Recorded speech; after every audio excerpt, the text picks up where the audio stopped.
Trap squad, trap squad, trap squad, trap squad, trap squad, trap squad, trap squad, trap squad, trap squad, trap squad, trap squad, trap squad, trap squad, trap squad, trap squad, trap squad. Hey, clickbaity political. Yeah, Thirsttrap, trap squad, squirrel squad. Our mission is critical to speak the truth to the masses. We here for the fight. We ain't started, but we here to finish it. Sick and tired of seeing the privilege. Take advantage of the weak and the innocent. So we let our voice be heard. Every single weeknight, unapologetic. Black people, despite this white supremacy system that we live through on a daily, we still throwing up those acorns cause we represent clickbaity. Trap squad, trap squad, trap squad, let me hear ya. Trap squad, trap squad, throw those squirrels up if you with it. Trap squad, trap squad, yeah I see you, yeah I see you. Trap squad, trap squad, clickbaity, Thirsttrap, trap squad, trap squad, trap squad, let me hear ya. Trap squad, trap squad, throw those squirrels up if you with it. Trap squad, yeah I see you, yeah I see you. Trap squad, clickbaity, Thirsttrap, trap squad, trap squad.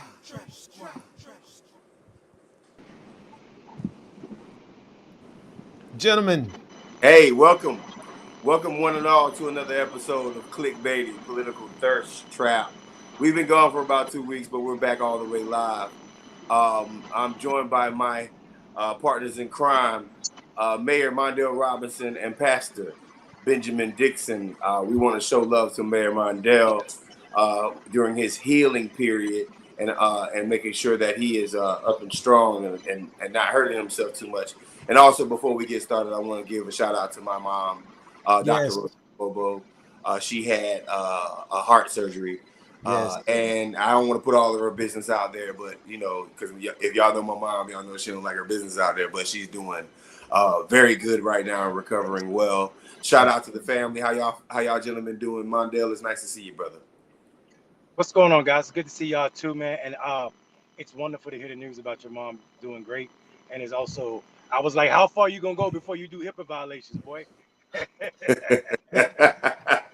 See, and I'm pretty sure she's texting me right now, like, me, bro.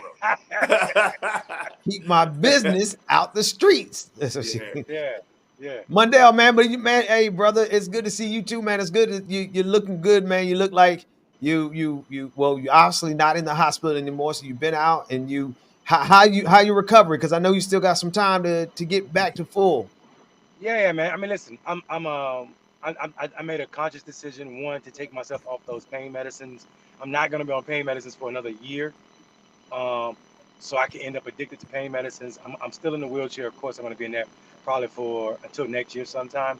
Wow. But I made a decision that I'm not gonna sit in that house 8-9 months with my leg up in the air. When I feel the swelling coming, I'll put an ice pack on it. I'll elevate the leg. But I got life to live, man. We got too much work to do, and these fools trying to take us to World War III. Yeah, Mondale, we're probably gonna dig deep into the work a little bit tonight on this show because there's a lot of things that have happened since me and NSA left the New Georgia project here in the state of Georgia. There's been a couple of gaps that have not been fulfilled. Now, I do want to talk about that tonight. Pastor Ben, how are things? Hey man, things are everything. Everything is everything, and I'm just out here in these digital streets grinding. I was gonna say in the streets grinding, but they ain't gonna catch me in the streets too much.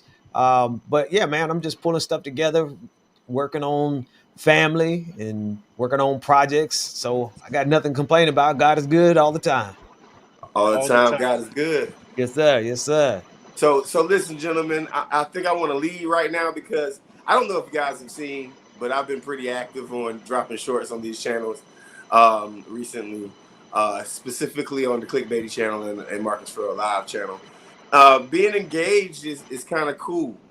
There's a lot to talk about since we've been on last. And the first thing I want to touch on is probably one of the largest misappropriations of funding in American history that we've actually seen in real time, and that is the Trump birthday bash. Which no one showed up to. And the reason why I want to bring this up is because, for the party of physical responsibility, having a Kim Jong Un style uh, um, uh, parade for your Exactly. birthday. Yeah. Here's my thing, Donald Trump. You should have forced people to show up. Huh. If you're gonna have a military parade, then you should have forced people to show up, or even hey, anybody who shows up gets Medicare for all for 2 years, or something, right? Like, but for the simple fact that somewhere around $45 million was spent, and me as a veteran, I think to myself about the logistics that is necessary for all of those troops to go from whatever bases that they came from, and I believe some of them were in the Arlington, D.C. area, but some of these guys came from across the country to be a part of this parade. What does that mean? Well, I was a hospital corpsman, right? I was a medic, and from what I remember, and I believe the tactics are still the same. Every time we had a group movement, a group regiment movement, we had to actually create a budget and allocate that budget for every single aspect of the trip. And this is just me and my one department, right? And that was the medical department. So thank you for bringing it up. That was the medical department, right? Now, if you think about what a military group is, right? You have admin workers, you have engineers, you have mechanics, you have medics, you have doctors, you have Supply, artillery, supply. you have supply, which is the most important. Like you have you have multiple entities and groups um, that that have to show up just so you can see this picture right here, just so you can get people from one place to another one. I want you guys to understand something. This was not a tactical practice for a warfare situation. This is the most disappointing part about this. When the government says, when Republicans say we don't have the money or where you're going to get the money from, and I saw no objection to something like this happening, a blatant ego-driven event from a wannabe tyrant, sociopath, dictator, king guy, then this is it right here. And we no longer can sit back and say that the Republican Party is the party of responsibility, Yeah. of physical responsibility. They are not. This was $45 million that could have gone to free healthcare. This was $45 million that could have gone to ending hunger in America. This is $45 million that could have gone to getting the potholes out of the I-75. Come on, Donald Trump. And you do it for your birthday? Hashtag no kings. I do want you to go to that thing, but I want to get y'all thoughts on this right here. I Ben, I don't know if you No, want to you go go or first, man. Yeah. Marcus, I appreciate you coming from a veteran perspective. I want to come from a veteran perspective in defense of military personnel, and also I have a different take on maybe than uh, like most progressives and activists about the date. First of all, thank you for calling.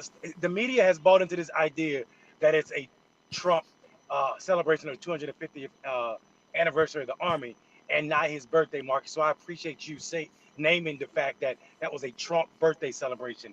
Period. And Yeah, the reason I know that is because we've heard no talk about the Marine Corps 250th birthday, which is also this year in November. So if you're not planning on doing this in November, then we know why you did this, and we already know it because Marcus just articulated that. But listen, what I'm telling people: when people are asking these questions, and I heard people saying this all the time, our military is not inept. Our military knows how to march. Drilling is something that we do at an extreme rate. In basic training, you spend so much time drilling. Drilling is what y'all call marching. So when you see people looking like they're just walking, oh you should wow. be giving, you should be giving shouts out to our military because maybe they're protesting this BS. Maybe they know just what Marcus said is true. That $45 million we spent on this stupid birthday parade could have housed all the homeless veterans in this country. It could have employed all the tens of thousands that were fired by Doge this year. Maybe those brothers and sisters and people in the military knew for a fact that this was a waste of time, and rather than put their effort in trying to be in lockstep, because we know when you get out of step, it's an easy 1-2 step to get you back in step. So this may be a silent protest. When all those people said slaves didn't protest that much, they missed the times that slaves worked slower, the times that they broke tools so that they didn't have to perform at their best.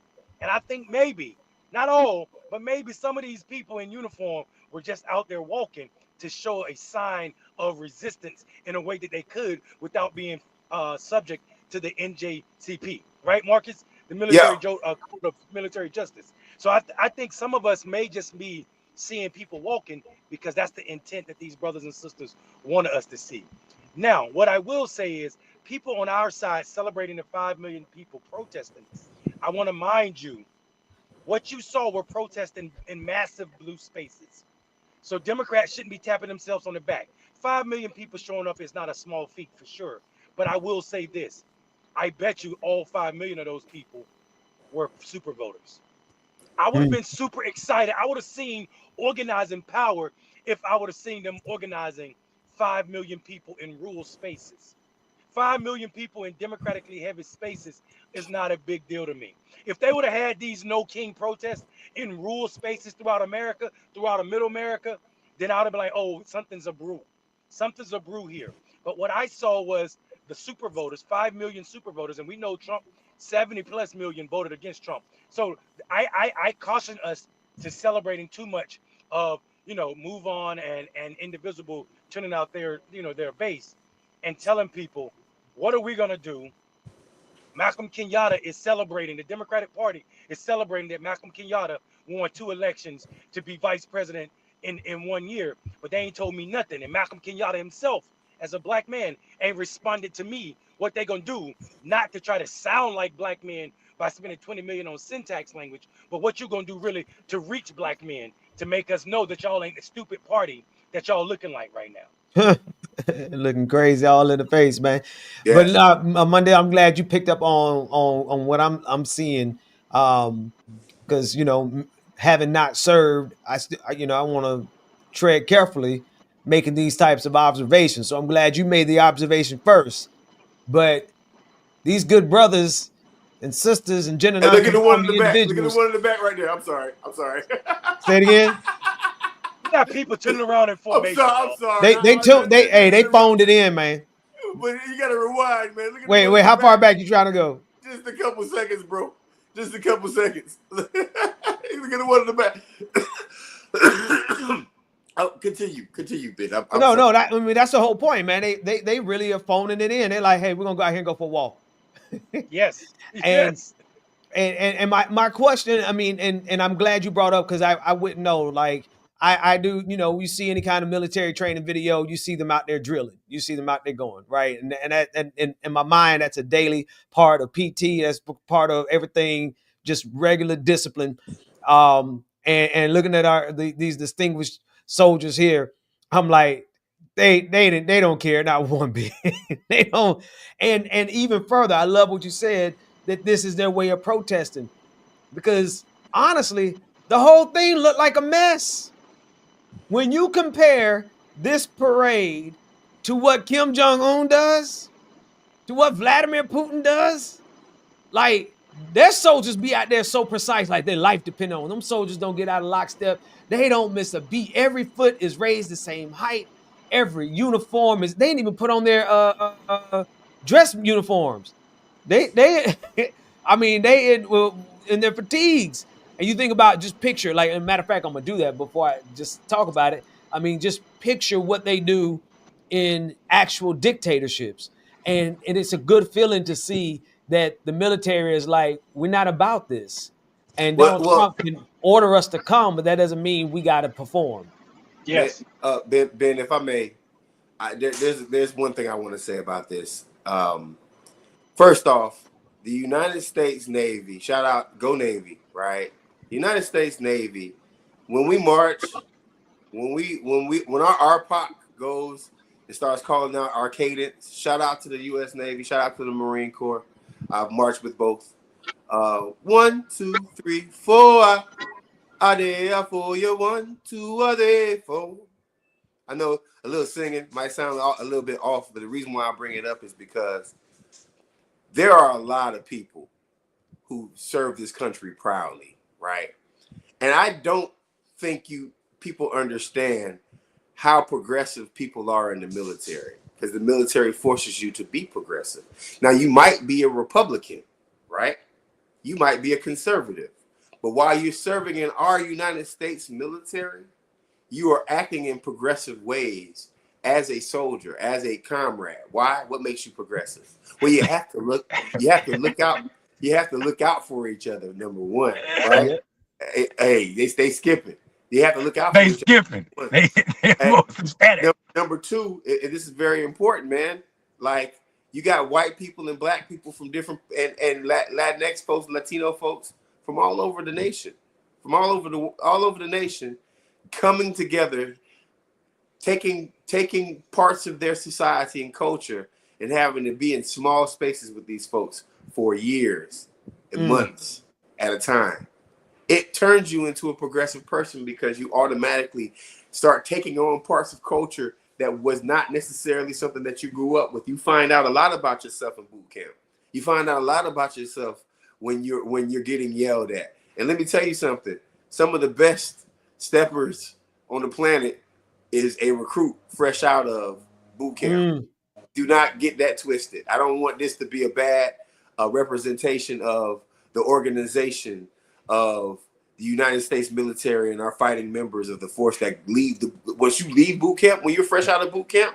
Matter of fact, if you're active duty, I guarantee you can march on point. So, Mondale, your point is completely correct. That this is the ultimate protest.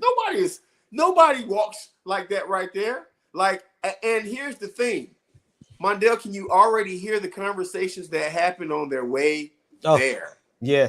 Can you hear the conversations that they already had? Man, they were roasting Trump's at. Well, this is some bull. Man, they would have much rather had on their dress uniforms and they're eating steak and lobster like we ate on the Marine Corps birthday, steak and lobster every year at the chow hall in dress uniforms celebrating the Marine Corps. That's what we did. We didn't do this, especially not for a guy who didn't serve.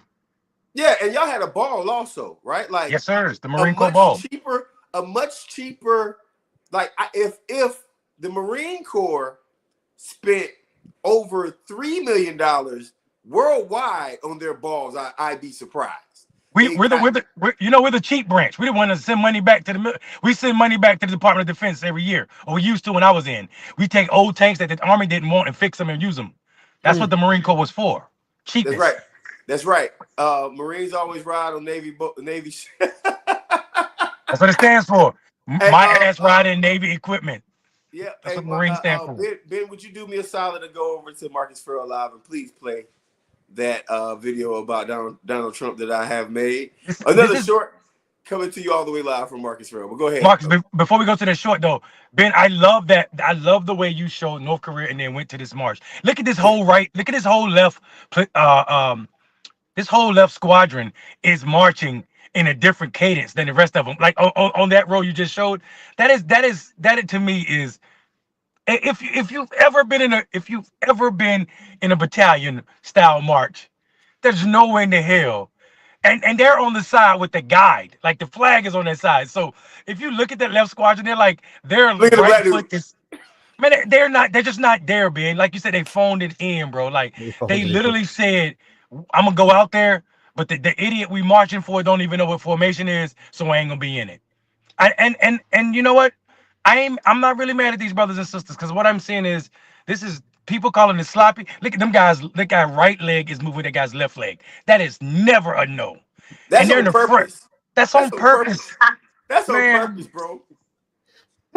Because you accidentally fall in line when you're marching. You accidentally fall in line. Like, if it's the slow skip. They get back there, and we already know the slow skip. It's the half a 20-inch step. You just kick your right foot back, and you're right back in step. They did this for the whole parade. I'm like, all right, I see what y'all doing. I got it. Bro, they really. You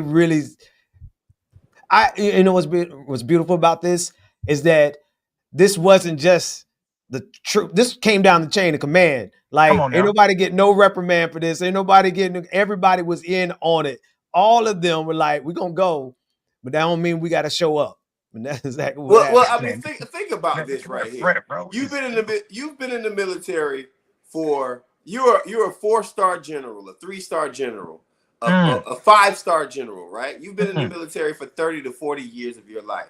You're pushing 60, you're pushing 70, you're pushing 80 in some cases. You're still going to work every day, putting on that uniform. You're the person who taught you in boot camp was a Vietnam veteran, right? Mm, mm. Like imagine being a senior chief, a master chief, an enlisted guy who's been in for 30 to 40 years, who they're thinking about forcing you into retirement. And all of a sudden you have a Pete Hasage.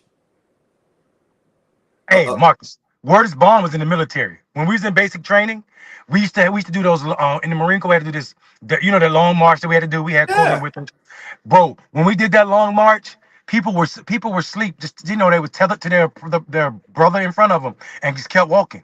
That is not a lie. That person served. Yeah, Listen, no, that's absolutely. But yeah, Marcus, you're absolutely right. And I need you to let finish me that finish, point. Go ahead, go ahead. real quick. Imagine them having to answer to a Pete Hasage, Mm-hmm. and then this guy says, "Oh, and by the way, we're going to need you to bring your troops to Washington D.C. We need 2 of your tanks, right? Now this guy, this 5-star, 4-star general is rusty, crusty, gangster, been through everything the military has and the world has to offer right now. I guarantee you, if you got those stars on your chest, you didn't do it from being sitting in a secretary as a secretary. You did some work in your career. And to have these guys say to you, yeah, you know what? Trump wants you to show up. And Fleet Command wants you to show up. You know what What? I'm I laughing at think now when you mention that? I'm laughing at the fact that I know Pete Hegseth was pissed off, and I bet you he showed up and said and tried to choose somebody out. And what are you gonna do? He obviously he could order them to be there, right? But who Pete Hegseth going to complain to that's going to run it down the chain of command and actually reprimand somebody for them showing up like this? I bet you he looked so silly in whatever meeting he was trying to. First of all, he probably had a order them to do it like a straight order, right? Nobody was excited about doing this, from what I'm hearing you say. Like nobody was like, okay, we're gonna go out here and do. Nah, man. I would love to be a fly on the wall and see how Pete Hegseth was interacting with all the generals and all the chain of command that he had to go through to make this happen, and then to get out here and they were like, we here, but you can't make us show up and look good. Yeah, Yeah, I mean, and listen, also I want to just say, a couple things. I don't want to misrepresent that. Like there were definitely some people excited about this. We know that, like, right? We know that. But what I'm saying is what we're saying right here. This is a concerted effort from a significant group of folk to say that this is not about us, and we know it. Like, and so I don't want to misrepresent what the military is, right? Like, because we know they are overrepresented in the military and law enforcement were the people overrepresented in January 6th. But what we see right here is a disdain for this activity. We definitely see that in the actions, in the vigor that normally comes along with military is not there. Yeah. I've seen fresh recruits graduated from basic training with more discipline than I'm seeing right here. Yeah. And that is not a critique of these soldiers. It's just saying like I could be doing so much more on Father's Day weekend than dancing for this Father's band. Day weekend. Can you yeah, You imagine understand how what many I'm people Yeah, had to give up their leave yeah, and couldn't spend time with their yeah, family? yeah, but But it, without a shadow of a doubt, these guys are yeah, like, okay, we here, but watch this. yeah. I I'm mean, gonna there's show a you. point. This is a I'm gonna show you better than I can tell you kind of moment. I mean, and this is happening in the backdrop of a president who didn't serve. I got to keep saying that. Who didn't serve? Who's nationalizing? Who nationalized state national guards in California for something they don't need. Right? He was bragging about the National Guard's success out in California even before they got there. So he was already lying. Then he forgot to get these people somewhere to stay. So he had them sleeping on no food. So he had them sleeping on floors. You know what I'm saying? Like the lack of respect, truly, true respect. And back to what Marcus was saying about those 4-star generals, those 3-star generals, and people in general in the military. People know and saw and heard this president talk trash about veterans who were Yes. caught, who were captive, veterans who were disabled, and how he felt disgusted by them and how he wanted Yes. them at the back, away from cameras. So people that had the ultimate sacrifice know exactly what this president stood and stands for.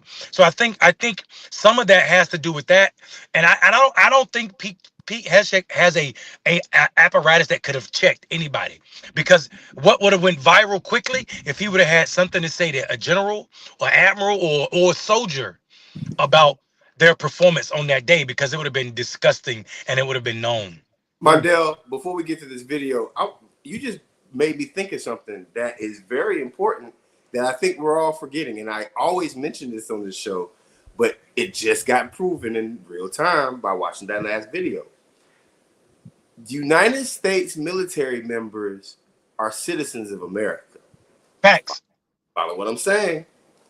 So when Donald Trump threatens to use the military, I'm talking about the real military. Now, I ain't talking about the National Guard. I'm talking about the military. On American citizens, on some BS like this. This shows you, this proves my point that I've been saying for a long time. There's going to be a resistance within the United States military because these people vote. These people have brothers and sisters. These people are calling their family member and saying, Donald put me on some BS. I got to go up to D.C. and march in front of him for some strange reason when normally we have a party, drink some beers, and get to put on our dress uniform. Which then listen, when we get to put on our dress uniform, even Marcus used to wear the sexy navy bell bottoms in my dress uniform. I still got mine right now. I don't think I can fit it, but I damn sure want it. I love my uniform, right? I loved wearing my dress uniform. I loved putting on my ribbons that I earned, that I worked hard for, right? And my foreign service medals and my wartime medals and my marksman medals. I loved showing my medals off, right? And they didn't even put these people in a dress uniform. But I wonder if that was a negotiation point to get them. I wonder if they said, all right, we'll do it, but you're not getting no dress uniform out of us. You know, Marcus, you know what I think it is? It's a lack of knowledge. Donald Trump thinks the military in camouflage shows more strength. He don't even understand the fact that the dignity or like what would have looked like cleaner and sharper, and what would have put the military in a more regal position would have put them in their dress uniforms. But he don't see that. Like this is why they was looking for actors to wear old uniforms. This is why they were looking for actors on. Did y'all see this? The story that came out about them searching for actors to be seat fillers. They were paying people to fill the seats because they couldn't. Yeah. So they because they don't understand what the different unit. I bet you if you ask any of them, not even excluding Pete Hegseth, and they couldn't tell you the different purposes of those class of uniforms. They wouldn't know. Hey, would you run that video real quick? Premiering right now here on Clickbaity Political Thirst Trap. One short on the Clickbaity Political Thirst Trap. 5 reasons why nobody showed up to Donald Trump's birthday party. Let me know. Make sure you hear it. Why did nobody show up? Let's break. Top 5 reasons nobody showed up to Trump's birthday bash. All right, let's get real. Why did nobody show up for Trump's party or that lame parade? Here are the top 5. Number 5, nobody likes you. We're tired of the chaos, tweets, scandals, nonsense.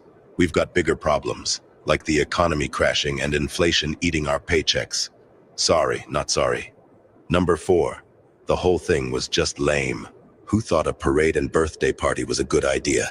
Clearly, you need better advisors. This was just more distraction, more nonsense. We see right through it. Number 3, everyone's got pew-pews. We don't need a parade to see military pew-pews. Most of us have them at home anyway. Plus, it's a waste of taxpayer money. We'd rather see Ohio State's marching band and Florida A&M's marching 100.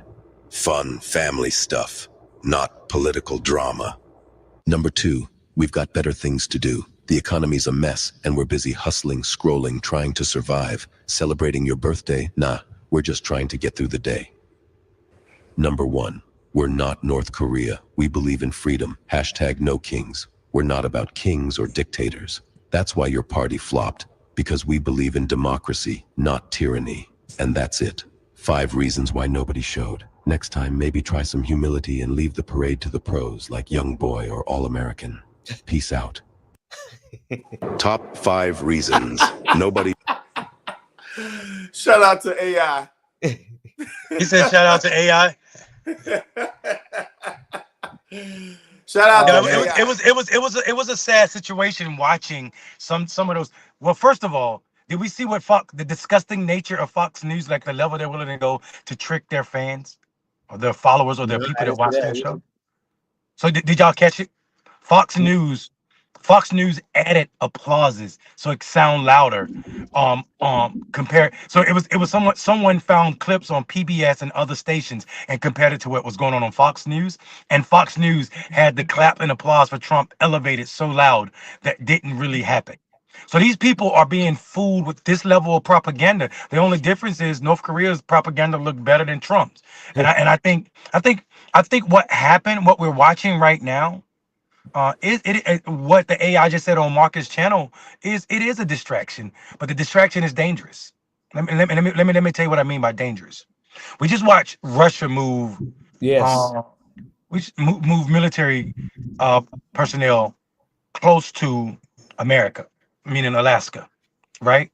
We watched them activate 700 Marines, and they're saying it's for what's going on in California.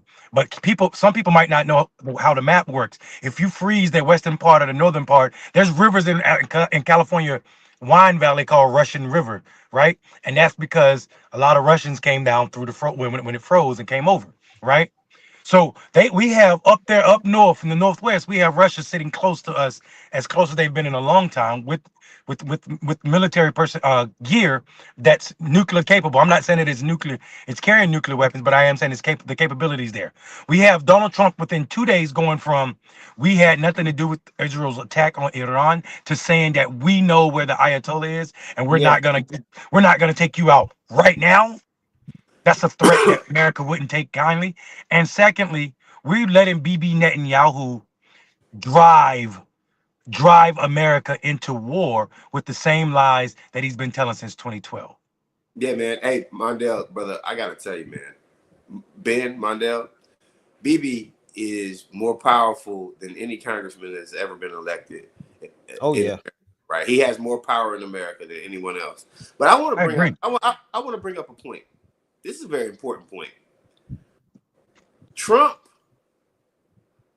is allowing the attitude of F you America from foreign leaders. And you can look back and sit and say some of the softest, weakest foreign policy presidents in the history of America never had the disrespect that Trump is getting and is delivering towards our allies. First off, we haven't been able to check Bibi in Israel at all. We pretty much have been a blank check for them, right? Now, as an American citizen or one of those guys who was just marching in the army, right? You got to look at the situation in Palestine, and you got to look at Israel right now. And when I think of Israel, I think of Scrappy Doo. Yeah, you remember Scrappy Doo? Oh yeah, Scooby Doo. I'm aging myself, but Scrappy Doo. Scrappy Doo is this tiny little dog, right? That talks a big game, but pretty much and tries to get into a fight, but pretty much knows that Scooby is a 200-pound Great Dane behind him that got his back, right?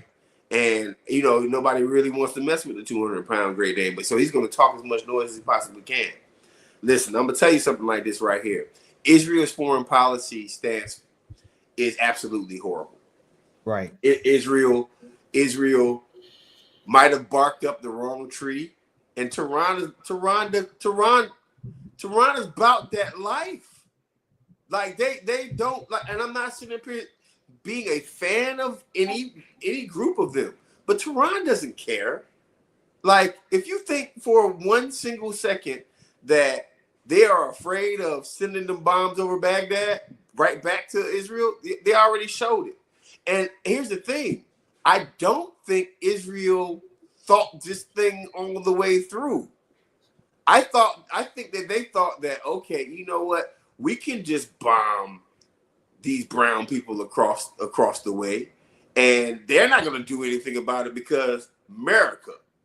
Listen, Tehran already said that they have weapons that they have weapon systems that they haven't even broke out yet. They said they got a big surprise for them tonight.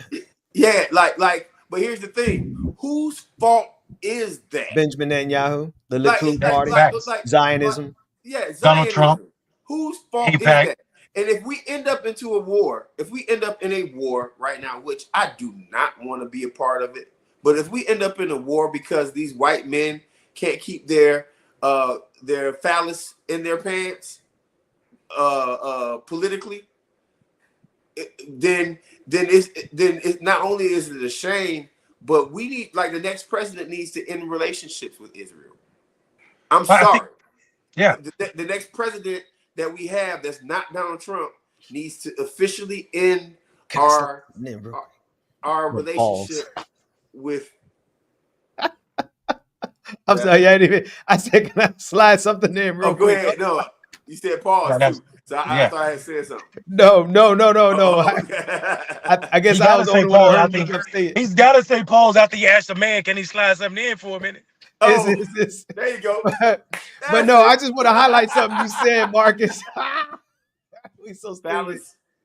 No. You said something profound and brilliant when you said they shoot the missiles over to those brown people.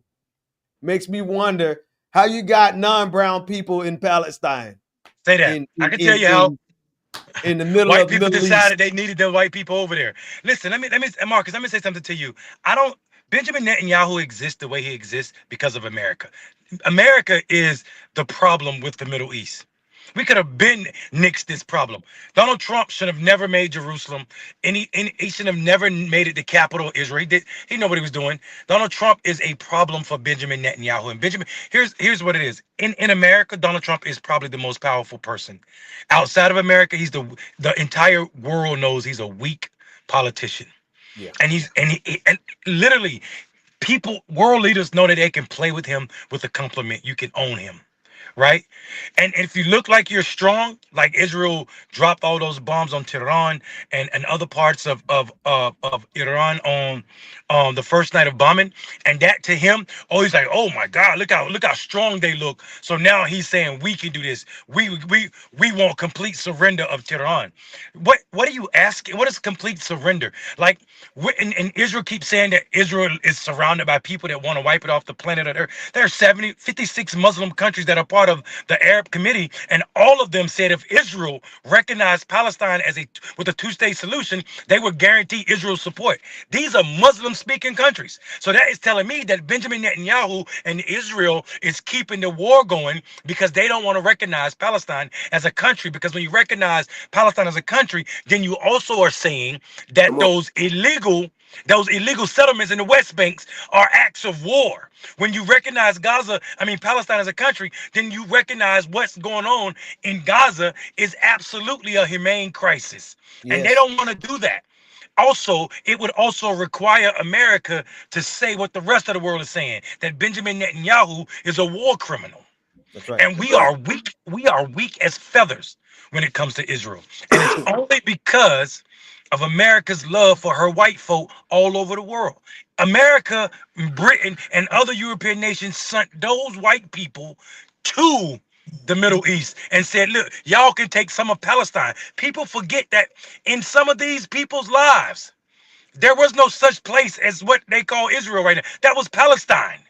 It was taken from some of these people's parents and grandparents and said, no, we're just going to get us to these white folk. Why they ain't take parts of Germany and give it to them white folk? Most of the Jews killed in the Holocaust were from Poland. I think 2 million of them. Why you ain't take parts of Poland and send those folk there? Why you ain't take parts of Russia? That was the second one. I think 1.5 million of the people killed during the Holocaust were from Russia. Don't quote me on my numbers, y'all. I'm in my car, but I think I'm pretty close on the damn numbers. Why you ain't take parts of Europe and give it to those folk? Because you knew Uh, what you were doing. uh, I will say this. I know y'all are all old enough to remember a time when you couldn't say any of this kind of stuff publicly, or else you would get. I remember they canceled a European Jewish man. You got to start qualifying. I think it's time. I think it's time for us to all start very directly identifying them as European Jewish people, because that's I what they are. appreciate that, Ben. I Yeah. appreciate Yeah. that because black Jews, the oldest Jewish people, the black Are Jews from black. Ethiopia, the Ethiopian black Jews are not treated the same as those European Jews in No, Israel. Go not at ahead, all. brother. Hold Not on, at hold on, all. hold on. I just want to add one more. It's just I'm Mhm. not the theologic person on this panel, but I will say that the Bible is a black book. From where? Why? Come on. I would definitely say it's a people of color book, and the only white people in there are captives. Romans. Go ahead. Go ahead, Ben. Man, y'all preaching. Yeah.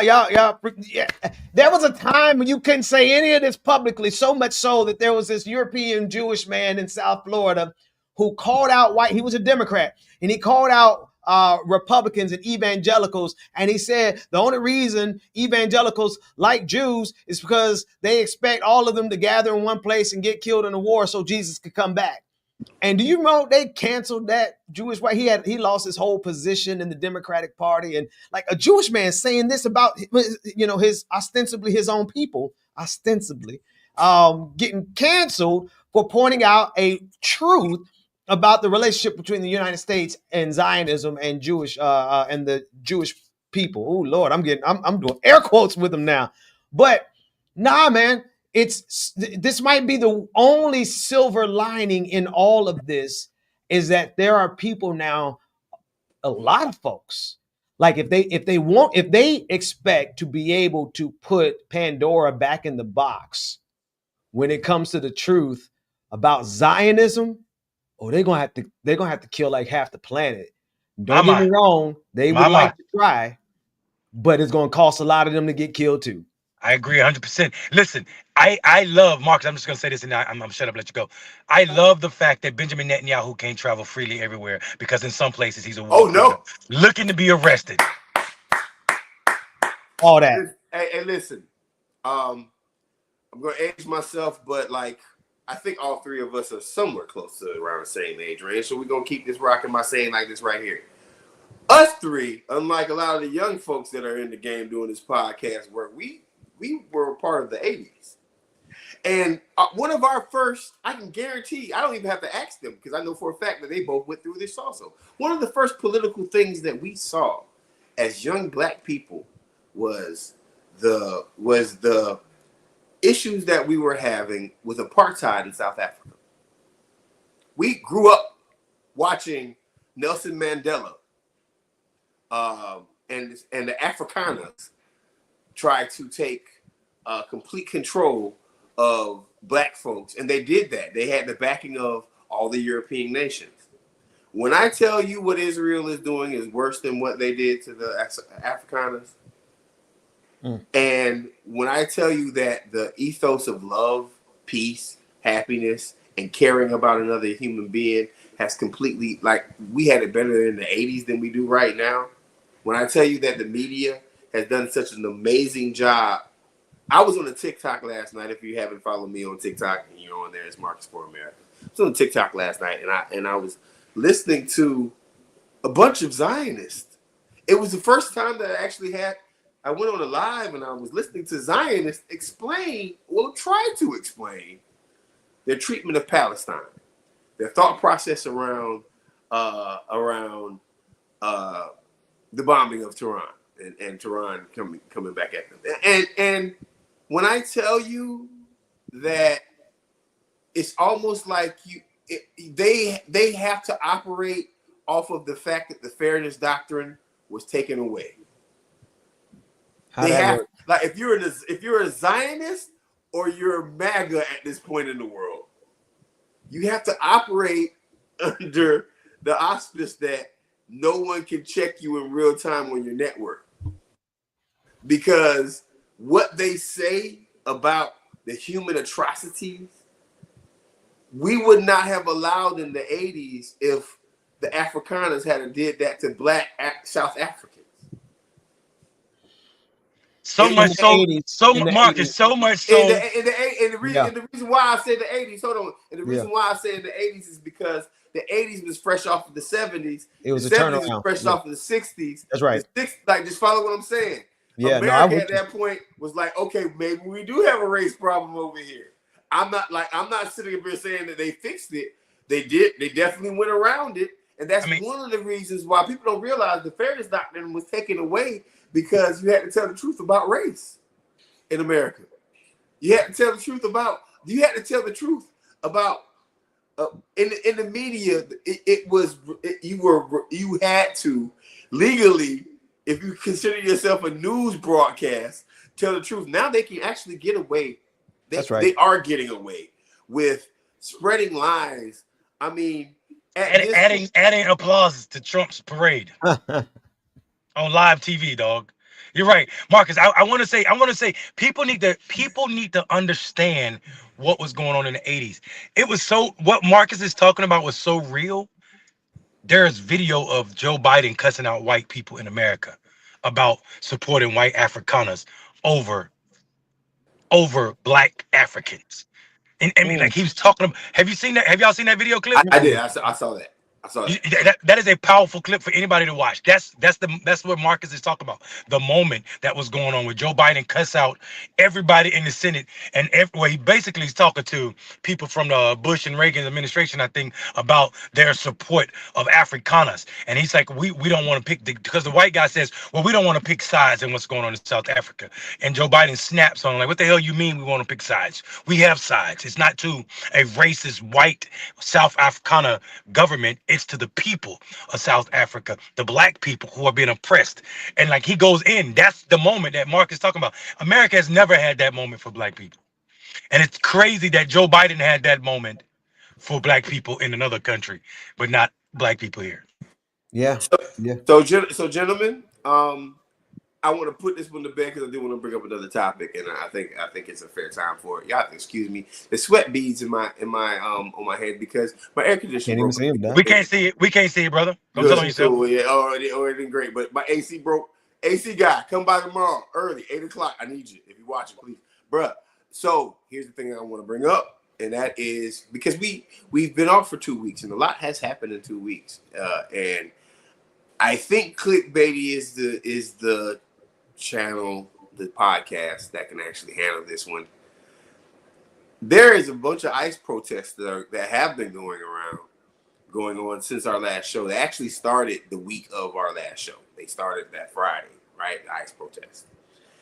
And there is a mentality. I don't have an opinion on this, actually, which is crazy. I do. If you're talking about what I think you're talking about, I do. So I'm happy that y'all have one because I know. And that is that there is a segment of black folks who have openly said that we are going to sit this one out.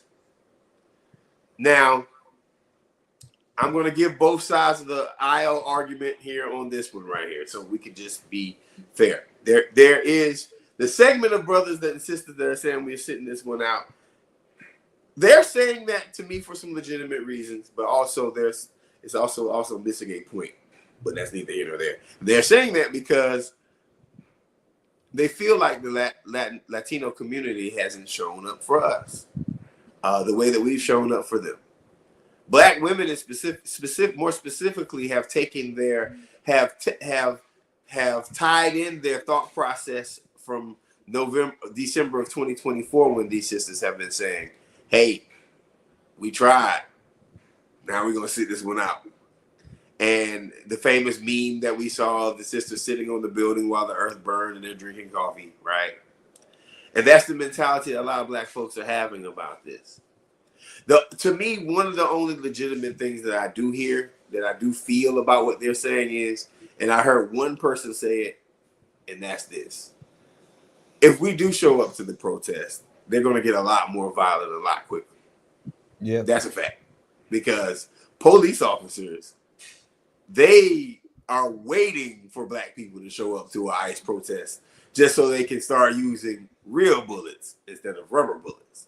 Now, that's my thought process on it. And then there's the opposite thought process, which is we have to show solidarity, because if you come after one of us, you're going to come after all of us, right? And I guess my question to you two fellas is two things. Should we or should we not be helping out with these ICE protests, number one? And number two, how much gas is left in the black community tank? My personal opinion for this one is very simple, and I'll let you guys answer. I personally am holding my powder dry. Personally. I'm going to show up if I'm asked. I'm going to show up if it comes to Atlanta and I have time to go. Not my top priority right now. I'm not going to lie to you, but it is my top concern that American citizens are being deported right now at this point. I still want reparations, but there also is an aspect of I want to watch and see what the Trump administration is going to do to us. I do. I want to. I don't know what's coming. I have no idea what's coming. So I wanted to get y'all thoughts on this one right here. I think it's a big conversation about black folks, ICE protests, and the thought process behind whether our solidarity is pure, true, and consistent. I think for me, Ben, I don't know if you wanted to go. Take your time. Take your time. Yeah, I think for me, the problem with it is, you asked a powerful question at the end of your statement, Marcus, and that was, I want to see what Donald Trump is going to do to us. Donald Trump is already doing to us. Yeah, you know what I mean? I think what happens is the success of Donald Trump and this immigration issue is we've made it about people that are not us. And I think that is the problem with the entire folk, or the entire, I'm gonna sit this out wing. It's they think that Donald Trump is talking about somebody other when he's talking about deportations. Donald Trump has already had a plan. This is not a immigration issue the way that they're handling it. This is not an immigration crisis.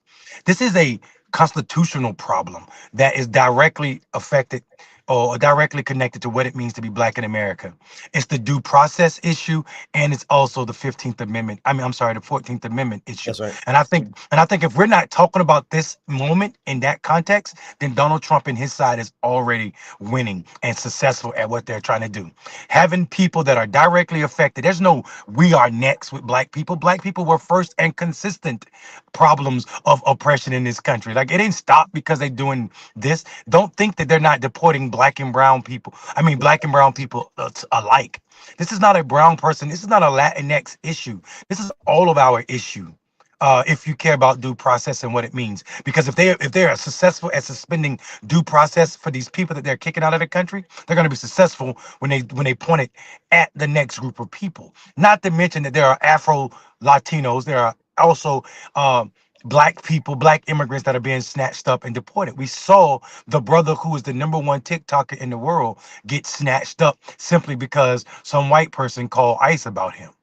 Yes, and I think so. This idea that this is a Latinx problem, it's a continuation of how we talk about immigration anyway, because we've never included black people truly in the immigrant conversation when we knew black people were deported more. Haitians and other black folk were deported at rates that were unmatched by others. So we should not. My thinking is, black people saying that I'm sitting this one out, you may be having the wrong fight simply because you are underestimating what the true course of this fight is. And it is a constitutional fight surrounding by due process and also birthright citizenship, which are two issues that are core to what it means to be free and black.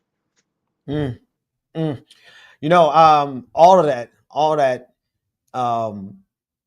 and to say, well, let me start. I want to give space to the black folks who are genuinely tired.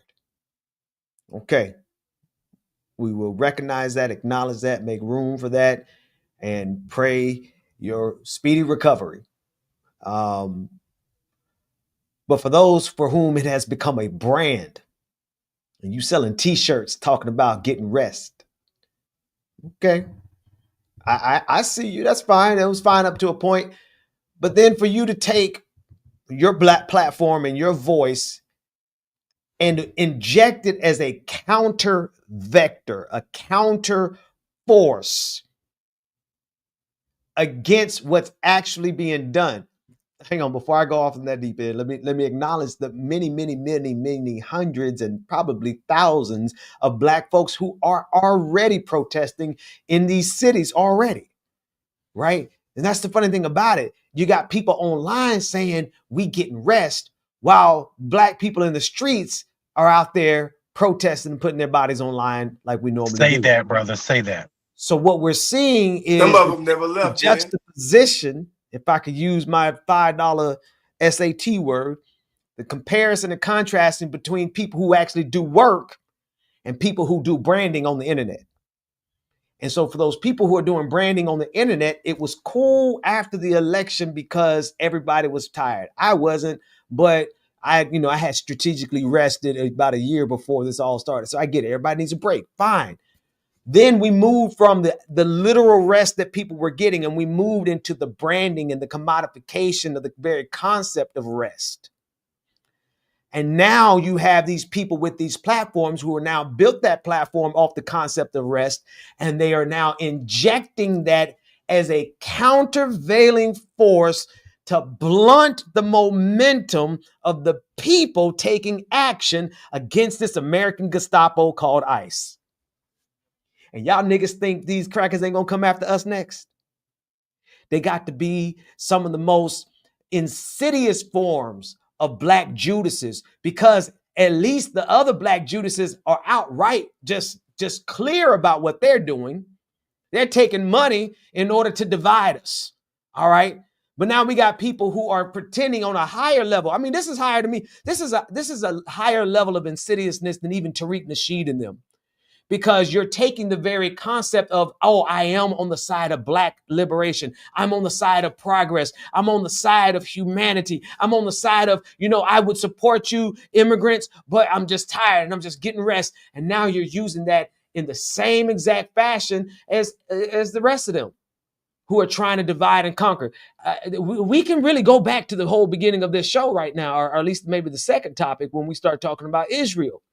When you see these European Jews shooting missiles over to a brown nation, and you see what they did to Gaza, and you see what they're doing all across the Middle East, this is an operation of white supremacy against everybody who's not white.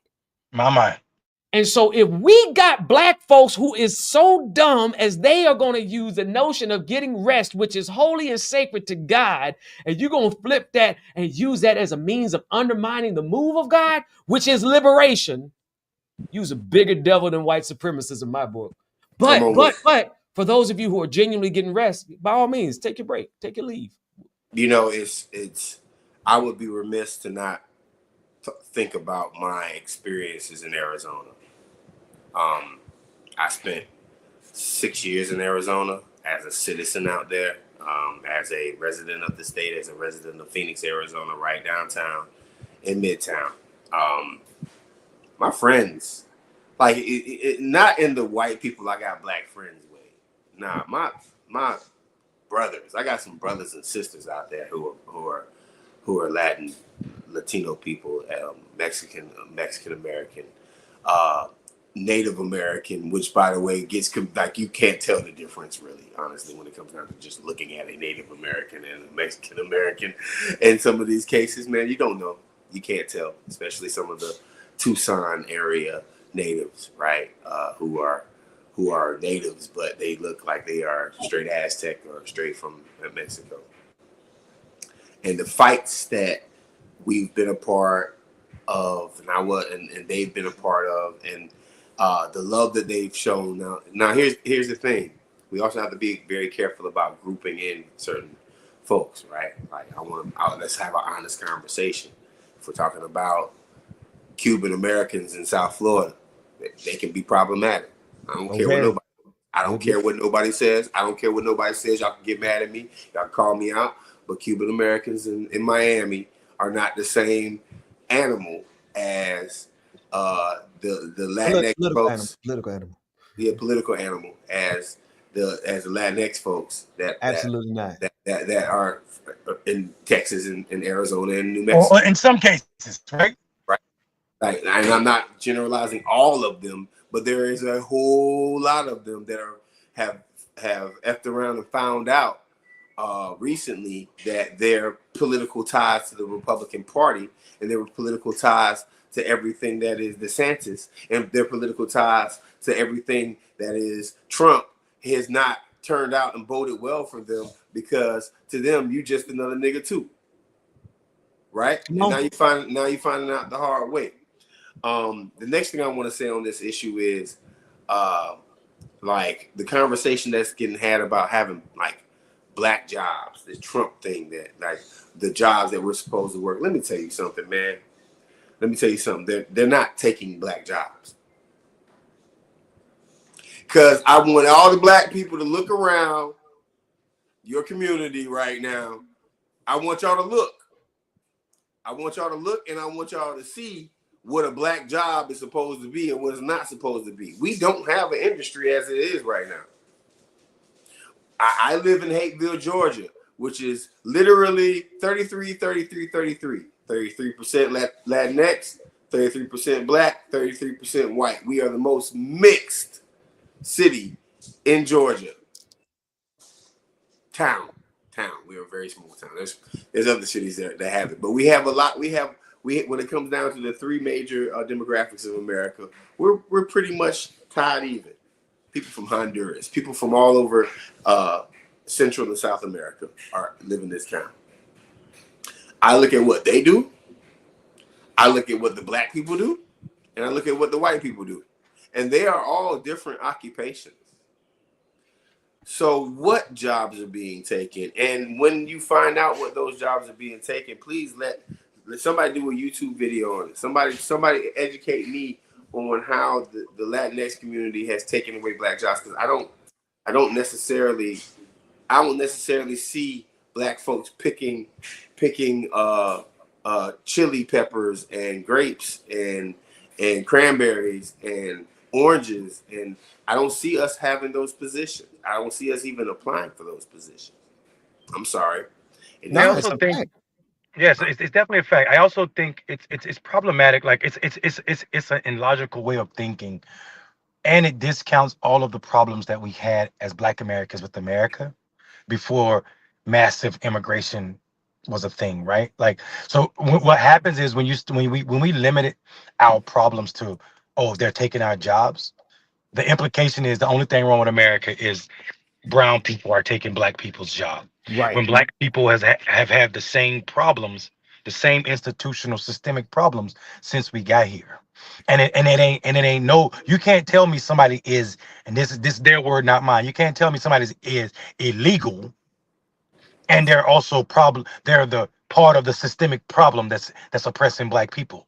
It makes no sense to be both. You can't be both, right? So we have to stop being fooled as a people by these people, like Ben call them the branding tools on this interweb, that allow people to take real genuine problems and concerns like the need for black people and rest, because of John Henryism, and it's a real thing and it affects our community, but also not to be fooled by people that have not sweat a single drop of sweat for black people that is making money off of John Henryism being their problem, right? That sounds like a whole lot of words, so let me say it plain. We need to stop letting people who are not putting in work claim rights to the fruits of work, and also dividing us from people who would allied or otherwise be allied. There's no need for us to say that there's a racist element or there's colorism in Latin America. We know that. But we also know there's colorism in black people. We don't stop fighting for black people freedom. That's right.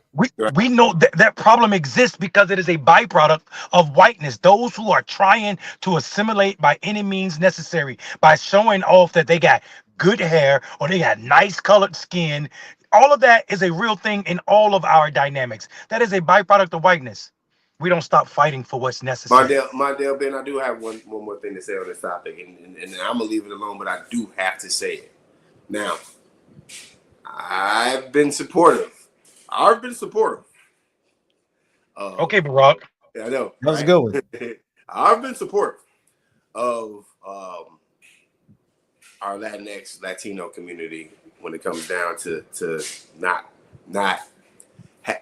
being tortured by ICE and these immigration issues. But I am going to say this on the show.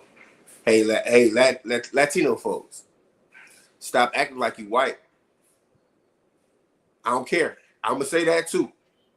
Stop acting like you the white people. Stop voting like y'all white. Stop thinking that black people are below you in some kind of way, because some of y'all do. A lot of y'all do. Stop acting like the black people issue is a black person issue, and then because there is some legitimacy to, oh, now y'all need our help. Don't think I didn't see y'all when that black fatigue thing was going on a couple of weeks ago. Don't think I didn't see some of y'all online talking noise about black folks, acting as if black fatigue was affecting the Latinx community. Some of y'all were doing that. I'm not going to be the one to give nobody a free pass. The numbers don't lie. Y'all are slowly turning more and more conservative by the vote. That's a real thing. Come on back to the more progressive voters. There should not be a chapter called Latinos for Trump. Huh. I will vote for Donald Trump. I will vote for Donald Trump. Yeah, I will vote. Yeah. What y'all I heard doing? the vibrato, Doc. I heard the vibrato. Yeah. What are y'all doing? So I mean, don't get me wrong. Solidarity is here, especially with us three brothers. But on the same token, like y'all ain't gonna play us either, right? And stop. And Clickbaity is not gonna be a channel where it's like y'all haven't done it, because you have done it. Yep. Don't sit up here and act like that there's been a othering from you guys. Like we get an othering from white folks all the time, but then you turn around and see my Mexican brother. And by the way, I lived in Arizona for 6 years. Some of y'all that I done helped y'all campaigns out with, y'all did that to me. Stop playing Marcus, with me. But I think part of it is. Me, but I think part of it is.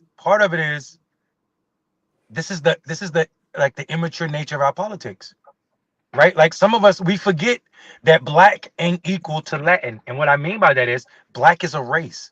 Latino and Latinx is not a race, right? There are black Latinos, there are white Latinos, there are mestizos Latinos, right? So when you say like there are absolutely Latinx folk that look just like our native brothers and sisters, because that's what they are. But there are Latin people that look just like us three, and then there are some that look just like Donald Trump. Yep. Or even lighter. So I mean, and I think the ill grouping, the nastiness of whiteness allows for this stupidity where Puerto Ricans can say Moya, talking about their dark brothers and sisters who are Puerto Rican in their family, but they call them Moya as a negative tone for the dark ones. So anybody pretending that what you're saying is not true, not living in reality, especially when it comes to their voting, when we see 55-60% of Latino men voting for Trump. Yeah. I appreciate you saying that, Marcus, because it just reflects a level how deep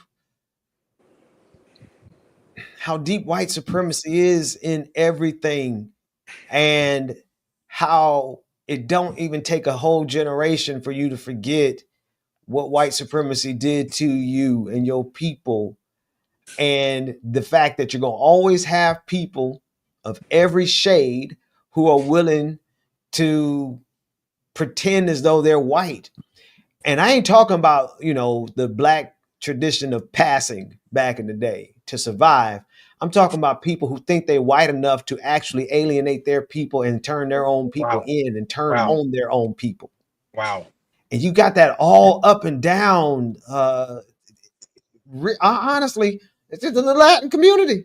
Let's just be, because you have it in the black community, but we get shell shocked. We get shocked and brought back to reality, like that brother who was at a Donald Trump rally Yes. during the Yes. campaign, had on a red MAGA hat, and Yeah. then he got beat down by a white dude. Like, so you get snapped back into reality as a black person with a darker hue and darker melanin, more melanin count. But you do have a lot of folks from Hispanic descent and all the different variations. And I'm not really good with that categorization. I do a lot of mix up there, but y'all know what I'm talking about. You got a lot of them whose skin is pale enough, and because watch this, in their home nation, they sided with the fascists and the capitalists. So when they came to the United States of America, they sided with the fascists and the capitalists. Right, y'all. We really, and I know, I got some revolutionary friends who have been on this for a long time, and I have quietly, as kept, been on this for a long time. But this entire planet is upside down. Come on now, right? We have been, we hate those people that have tried to bring in something other than capitalism, right? And we look at them and we make them out to be the devil when the Bible's clear about greed and the love of money being the root of all evil. And I'm tying that directly. I'm thinking about Fidel Castro and all of the Cubans who left or who were deported because they did not like what Fidel Castro was doing down there. And now still, even to this day, they still have one of the top medical literacy rate. I mean, just the things that they have going on. And the only reason they have any difficulty at all is because of what capitalist nations continue to do to them. Same thing with Haiti. This is why it's so ridiculous for people who are brown or black to not be unified globally, because what they've done to a brown nation, they've done doubly to a black nation. So how is it that we just continue to be divided and conquered when the culprit and the villain is white supremacy? And let me bring some good white folks in here, because I know we got some woke white folks, particularly woke white women. At the top of all of it is patriarchy. So if you are a white woman and you think that this system is going to do you some good, you got another thing coming shortly too. So there's a whole lot of us. There's way more of us than it is of them. But when you got, Hispanic people pretending to be white, and then you got black folks who know they can't pass for white, but they'll take white people money to divide the diaspora. And you see that happening not only in the United States of America, but you see that with every African warlord. Every African warlord, every corrupt government in Africa, they are fundamentally tools of white supremacy. And of course, the smallest demographic on the face of the planet, white folks, control the entire planet, not only through violence, not only through money, but through dividing and conquering us. And here we are, thousands of years of world history, and we still ain't learned yet. Yeah. That'll preach. Hey, you are watching Clickbaity Political Thirst Trap. You are all the way live with Marcus Farrell, Pastor Benjamin Dixon, and Mayor Mondale Robinson. I just wanted to make sure that we level set. Go and follow these brothers on their channels. Go and follow these brothers on their work that they're doing. If you're watching on the Ben Dixon channel, please like and subscribe, Marcus Farrell Live and Clickbaity. If you're watching on Mayor Mondale channel, or if you haven't subscribed to his channel, please do so. Also, Ben in the chat, I have just I just gave you, my brother, a link that I want you to share, because you just hit on a topic that I have another short for. And that is the top 5 white allies of all time. The top 5 white allies of all time is in the chat right there. You can even go to the Clickbaity page. I want you guys to bring this one up right here. Take a look at this video that I created. And by the way, Marcus Farrell Live has been going crazy creating the top 5 list of everything recently. Please go over there, like and subscribe. You might like the content. I'm bringing it just like we bring it on this show, Mondale. We need to talk about some of the content, because I need some of your ideas for some of our top 5 lists. So let's talk some time in the near future. Ben, do you think you can 5 problems with the Democratic Party? I got them. Shit. Oh, come on. You don't even need AI. I don't even need AI, right? But Keith David's Keith David's voice is so amazing. Here it is. Let's take a look to it. Keith what? Keith David. Keith David, you know the brother from Keith David. Keith David. Yeah, Keith David. Keith David. Listen, man, there has Do I not have it on the screen? Hang on. Oh, I'm sorry. I'm playing it. I thought I had it on the screen. Yeah, Hang we on go one ahead and second. watch it. Today, we celebrate white allies who have stood up and fought for justice for Black people throughout history and in modern times. Their actions remind us that change is possible when we unite against injustice. First, at number 5, Andrew Goodman and Michael Henry Schwarber. These two young white civil rights activists risked and ultimately lost their lives in Mississippi in 1964 while fighting for racial equality. They volunteered to register Black voters and challenge the brutal oppression of Jim Crow laws, inspiring generations to stand against racial injustice. Next, at number 4, William Lloyd Garrison. An influential abolitionist, Garrison was a passionate advocate for ending slavery. He published The Liberator, a fiery abolitionist newspaper, and tirelessly fought for racial justice and equality. He made the MAGA types at that time crazy and caught hell because of his work. At number 3, Jane Elliott. She's an educator who challenged racism head-on through her famous blue-eyed, brown-eyed exercises. By forcing participants to confront prejudice and discrimination firsthand, she has opened minds and fostered understanding across racial divides. She doesn't suffer fools at all. Coming in at number 2, John Brown. Yes, sir. A radical abolitionist, John dedicated his life to ending slavery. He believed violent resistance was necessary to fight the injustice of slavery, leading uprisings and risking his life to free enslaved people, inspiring future generations of activists. To put it simply, John Brown was about that freedom life for Black people. If you are a white person who is an ally of the Black community, please like, subscribe, and share this post. And now, at number 1, Abraham Lincoln. The OG Black ally was the 16th president of the United States. Lincoln issued the Emancipation Proclamation and fought tirelessly to abolish slavery. His leadership during the Civil War and his unwavering commitment to justice changed the course of history and paved the way for racial equality. Also, he would beat Trump in a fist fight. Honorable mention: Rochelle Horowitz, James Work, Christopher Stallworth, Tim White.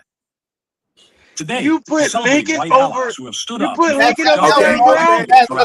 Let me explain my list. I couldn't put Lincoln over John Brown. Ain't no way. Let me explain my list real quick. Go ahead. Go ahead. I'm coming from an aspect of being in 2025, right? The one thing that we don't see anyone do as an ally or even as a fellow race member is policy for us. Yeah. Okay. Policy. Check this out now. All right. If we're talking about the greatest white ally of Black people, as a matter of policy, I guess I can't argue with you. Policy, yeah, you can though.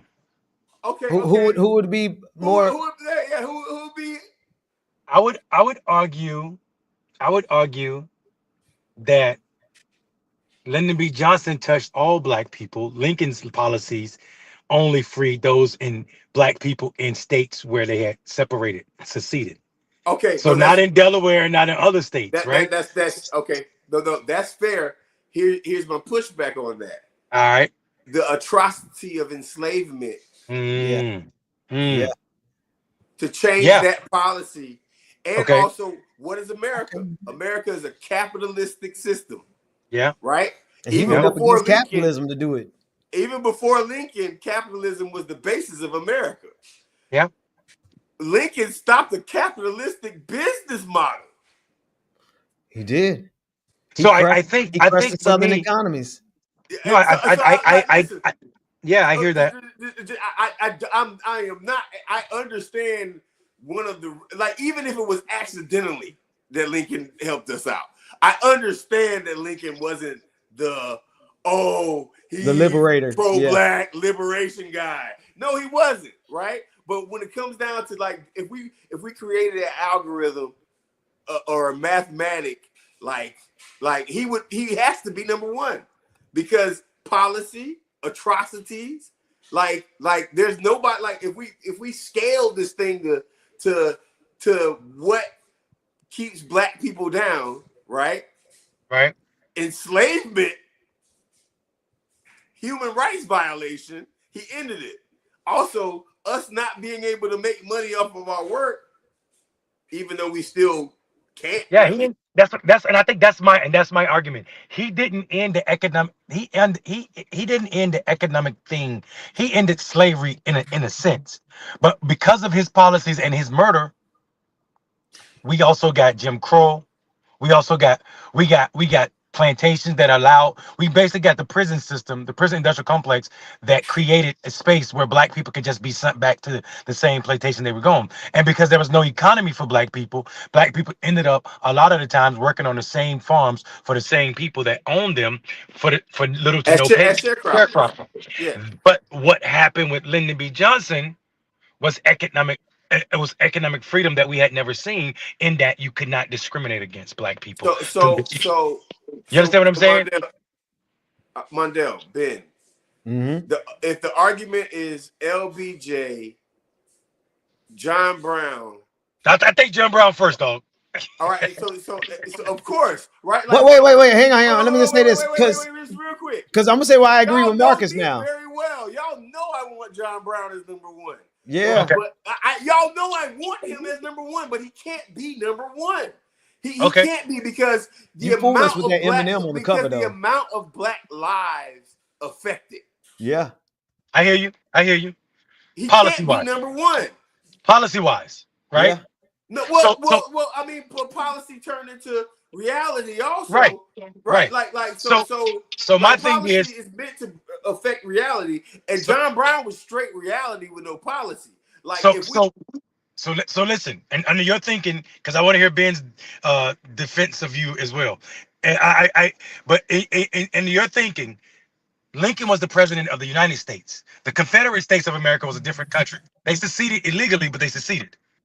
He freed slaves in a country that wasn't his at the time. They had their own president. That's even more gangster. It's not gangster. It's irrelevant, really. But for his troops winning the war, it don't mean anything for us. If he really was about that life, he would have freed the slaves of his friends in Delaware, the slaves of his friends in Virginia, the slaves of his friends in Pennsylvania. That argument automatically goes back to the John Brown argument, where there's where there's a certain amount of people. What I'm saying is largest level, high scale movement, right? Like, check this out. The white half of Obama could have did it, but he didn't. Oh, I didn't say that, did I? Yeah, you did, and you should have. You did, and you should have. You know you ain't getting no pushback from that statement on this show. Not on this channel. Everybody believes Obama was a hiccup for what could have been a grow up for black people. Go ahead, Ben. I want to hear your defense. No, if Obama had passed Medicare for all, he would have been number 3 through 1 on his white side. Oh, come on! Black men's health in this country.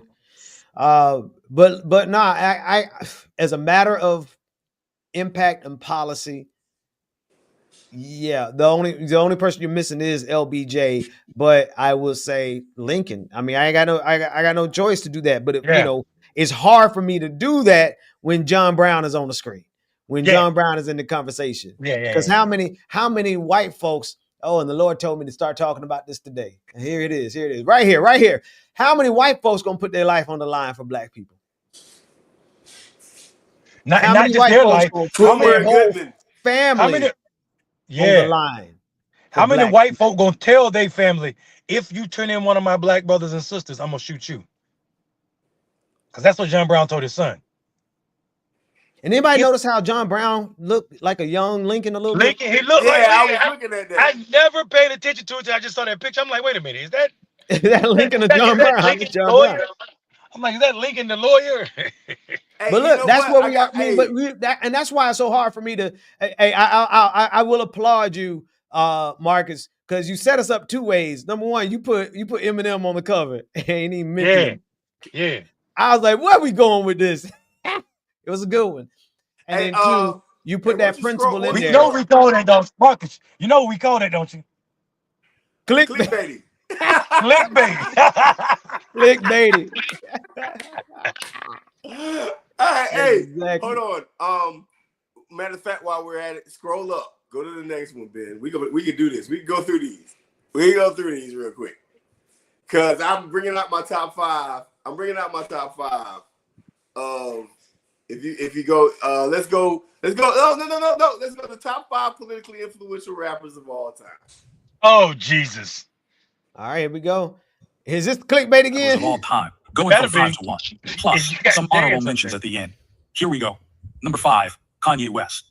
Love What? him or hate him, he's unfiltered, speaking his mind on mental health, politics, and supporting Donald Trump, even amid fierce criticism. There's a thin line between genius and insanity, and Kanye has been pushing that line since he's been in the game. Yeezy can be a hot mess at times, but his influence is undeniable. Number 4, NWA.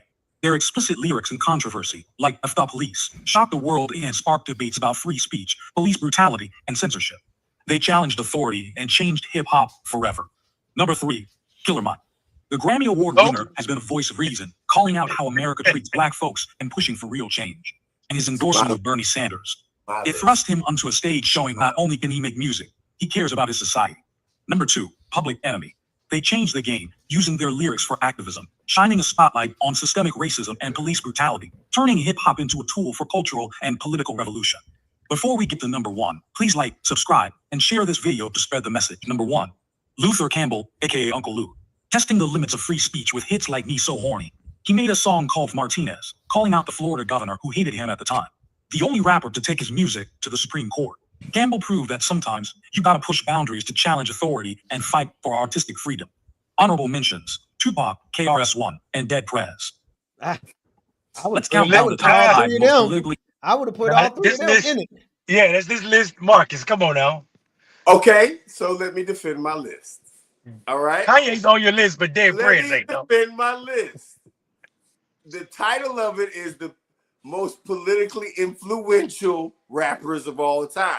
Okay. I am not saying that they are the best. They have the best politics. I'm No, saying I hear you. I hear you. they're politically influential. And if Right. we were to sit up here and say Kanye West ain't one of the top 5 politically influential, whether we like him or not, right? When you look at MSNBC, when you mention Kanye West in politics, when you say I'm gonna challenge that. I'm challenging like it. you'd be crazy to not say that he doesn't have any kind of influence. Okay. That's Go ahead. nuts. Go ahead, right? Ben. I'll wait. Go ahead, Ben. I'm I'll gonna wait. challenge it first. There's a difference between having political influence and being a political troll. Yes. Yes. Kanye West is a troll. Yes. Yes. Donald Trump is a political troll, and he's No, still Donald the Trump president. is influential. He's the Yeah, president. and see, that's the difference. Donald Trump Exactly. is president. Right. Kanye West is out here saying "Hell Hitler, nigga," Oh, trying to get Kanye attention. West ran for president, didn't he? But But he didn't get what he man. Marcus, I didn't even influential sell 5 implies records in influence. Go ahead, Mondale. I was gonna just say influential implies influence. I think sometimes we think in this current moment, like social media moment we find ourselves in, we think because people are like they are platformed that they are influential. Kanye fair. West can't. That's He's fair. not influencing anybody. Like people just looking at this nigga like this nigga just said hi Hitler. Okay, You know what I'm saying? Like that's why he's number 5. What right. else is wrong with my list? NWA, I keep NWA in there. I would have kept NWA just because of their like what they were to hip hop and also like At the time, for sure. at the time, yeah. And I would take Killer Mike out. Yeah. I take him out because I like what he did. No, I like what he did. Influential, Marcus. I'm just saying influential. Like, who did he sway? Sway? Exactly. Well, I mean, because he brought T.I. along, don't mean he brought nobody. I think it's fair to say that Killer Mike was a part of the Black progressive movement that supported Bernie and allowed people but there was to bring like 30 of us. Wait. No, pause. I'm joking. This is coming from a man who worked with this guy, right? Like, no, there wasn't a lot of Black people that supported Bernie, but on the same token, You said it was 30 people. The dirty 30. We were faithful though. We worked hard for that white man. Okay, and I know. All right, let's see the next. And see, here you go with that clickbait, because I'm about to say, I know you ain't calling Chance the rapper. Dead Prez as number 1, but they ended up with a little algorithm that I use. I mean, little thought process that I use. Yeah, I don't think Dead Prez is number 1. I don't think. I mean, like if so the reason why I brought one of them number 1 is because they were purely politics. Yeah. Like they were purely black liberation politics. Yeah, I mean, Right? you forgot Lauryn Hill was not in this group in your list. No, That Lauren is in my top 7, right? okay. Lauren is in my top 7, but I put top 5. I am doing a live. I'm not live, but I am doing a longer video on the top 10 political influential people. I'm working on it right now. It's just taking a lot of time. It's taking a lot of time because of arguments like this right here. Because niggas gonna think whatever the hell they want to think. I mean, but I mean, it's like at the end of the day, it's your list top too. 5 rappers in any category. Yeah. At the end of the day, it's your list. So yeah. That's why Luke, I have to. Luke wouldn't have been number 1 for me either. No, Luke wouldn't have been number 1. Luke would have been like number 5. Luke would have been number 5. Freedom of speech. No, for the Supreme Court, for his action at the Supreme Court, I had to give him at least number 3. Come on, guys. The brother got banned from performances in his home state because he made a freedom of speech song called F. Martinez. Y'all tripping, bro. Ain't nobody else did that. That's politics. That's not true. That's literally, That's not freedom true. of speech at the highest level. Nah, man. I don't know. In a time where we were at war and Bush was super popular, Lil Wayne made a song called Hello Katrina.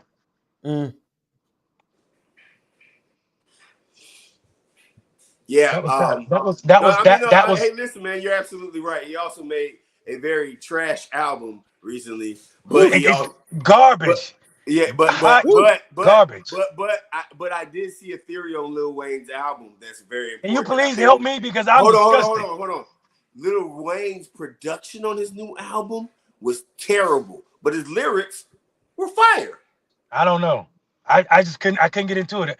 I heard 3 lines that like, and I was like, I'm not gonna do this to myself. I don't care how upset his daughter is on TikTok screaming at people. Your dad album was trash. He should have made that a mixtape and not Carter 6. It was trash. And then to put it in the lineage of the Carter series. Exactly. Like I would have named it something else. Yeah. So Ben, keep going. I got another top 5 for you. Keep going. Okay, what you got next? Yeah, come on, man. You got most of them. There you go. Here we go. Let's run with this one real quick. I don't have is the audio not on it. Awareness and change. Let me run it back. Let's dive in.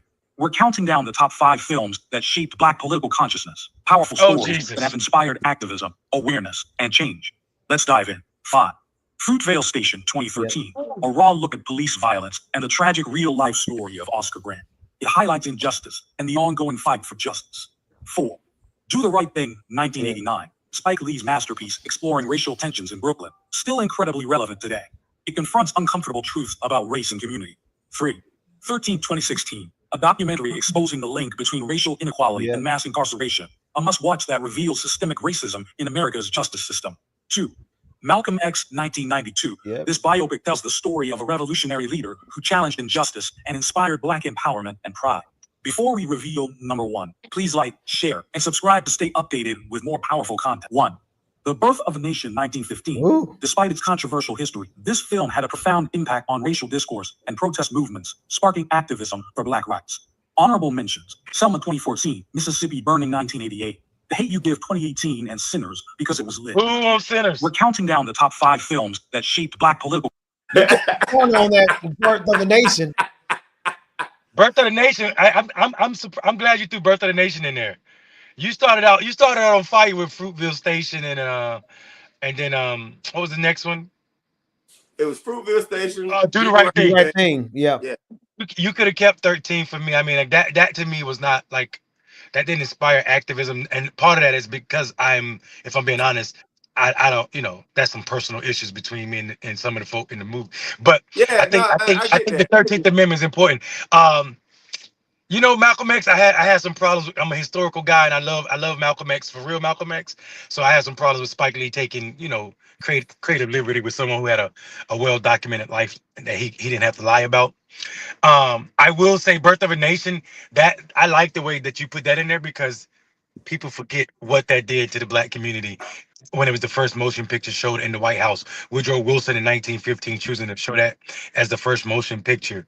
It was absolutely disgusting, and it also created a fervor in our community. Yeah. Yeah, It created immediate violence, Yep, yep, immediate death. Like yep. when I say immediate, I mean they left the theaters and went out and Facts. killed black folks. That's the truth. That's the truth. And y'all got to forgive me, but it got to come full circle, man. If black folks don't realize that these devils would do it again, Hmm. we would have forgotten how many times they already did it. Hmm.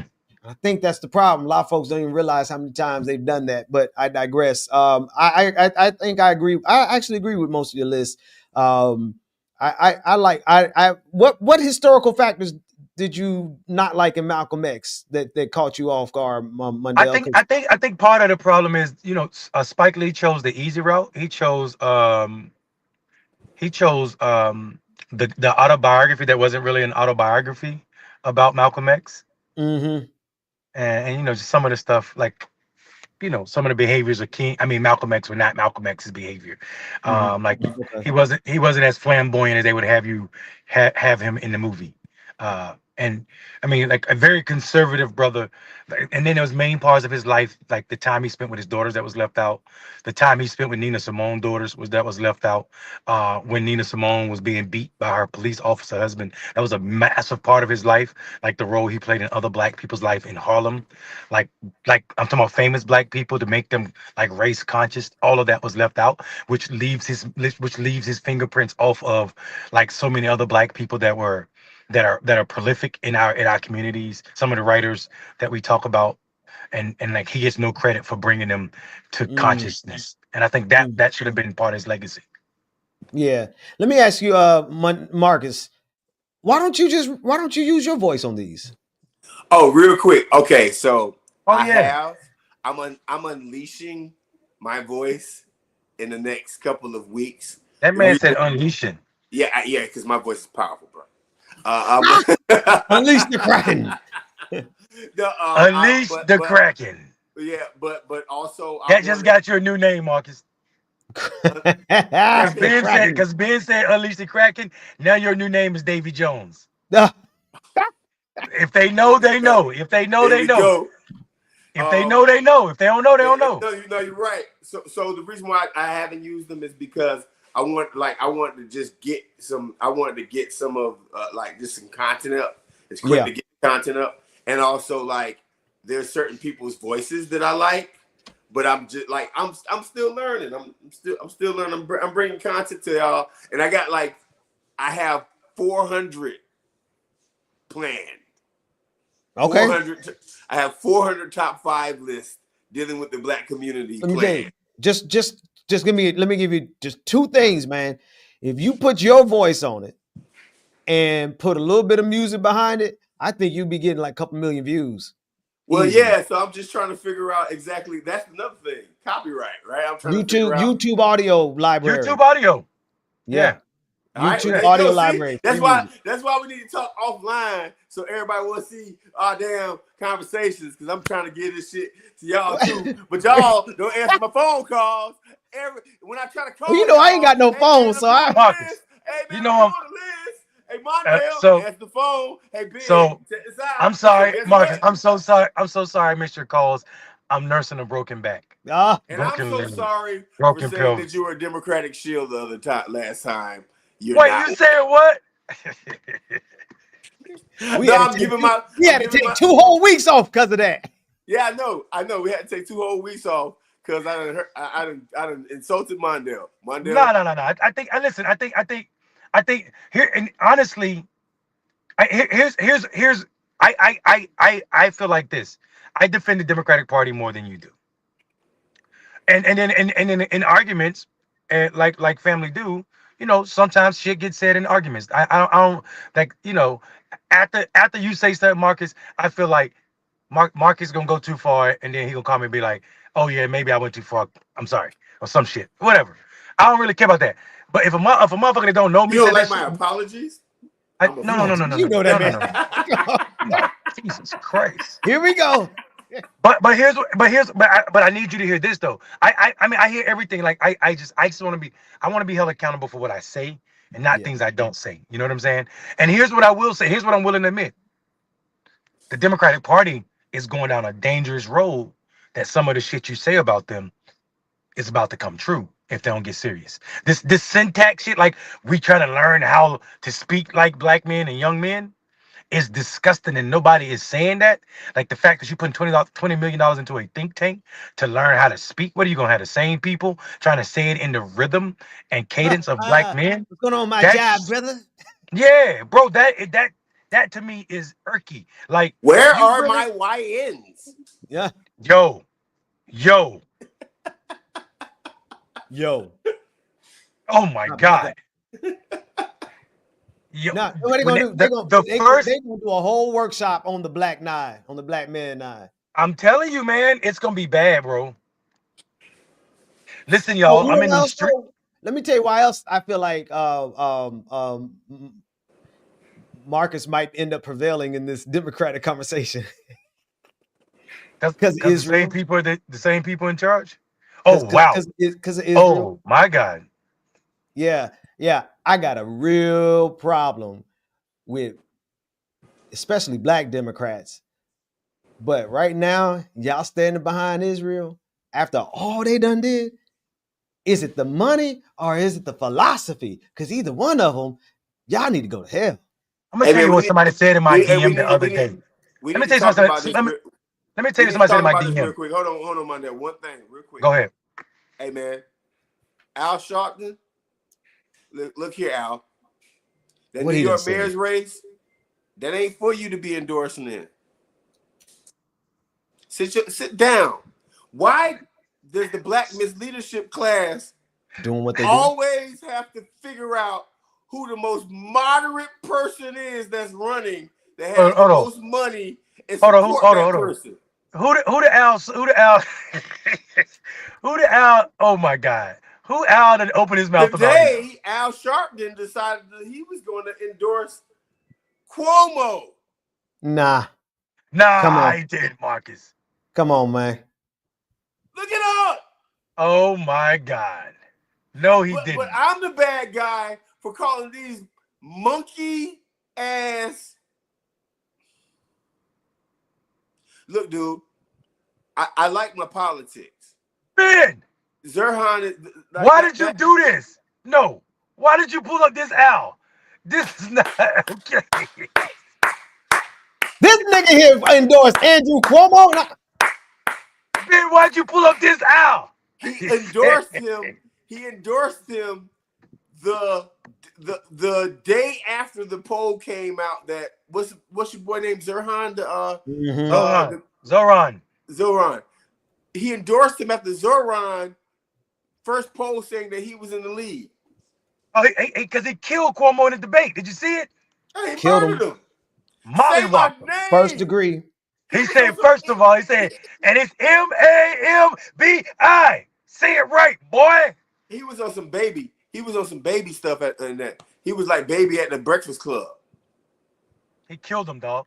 He killed him. And he said it to his face. He said, you try to name all your experience, but you forgot that I also ain't been convicted or accused by 13 women of groping or sexually assaulting them. Who? Yeah, Al Sharpton, listen. I don't really talk about Al that much because, I try to like Al, man. Al make it real hard sometimes to like him, bro. I'm kind of you see. Here's the thing, Marcus. The other reason I stay out of that out of your lane in terms of the Democratic Party is because when I cut that part of me on, I realized I like them less than almost anybody on the face of the planet, and I kind of go after them with a fire of 10 suns, because 10,000 suns. I'm talking about 10. It's 10,000 suns because you really think about how effective they have been in making sure don't nothing get done. Nothing. Especially like, and I want to like Al Sharpton. I want to. And at times he do decent things. But then they come in for the kill And no matter what good things they've done, it's like they find that one thing that undermines. Al Sharpton, Al Sharpton endorsing Cuomo is a disrespect to all the grannies and aunts that sending that man money to his organization. You are For doing real. you are doing a disservice to black folk with that ridiculousness. Period. Period. Yeah. Period. Well, Period. so my thing is this. I am tired of the Democratic Party and people who represent the Democratic Party and people who support the Democratic Party to keep doing the thing where anyone who has and shout out to Savvy again. Savvy, I saw this, I got this from you, but like Who? you informed me of it, but I have to give her a shout out. Man, I am tired of the Democrats that like the older black Democrats that as soon as they see a progressive candidate, they automatically find the other candidate that has the most money and do whatever they can to support them. And at some point, we need to be honest about our politics and the reasons why these people do that. The reason why this person do that is because Cuomo got the bag. We don't Well, want to. that's part of it. They also part of a generation where black people didn't have enough power to affect things, so they scared of black folk to stand up and talk out loud. You know, we was raised by grandparents that said, "Boy, you better not talk to them good white folk like that." And that's how I feel like about old Democrats. Like I don't give a damn about them good white folk because I ain't met them yet. Yeah.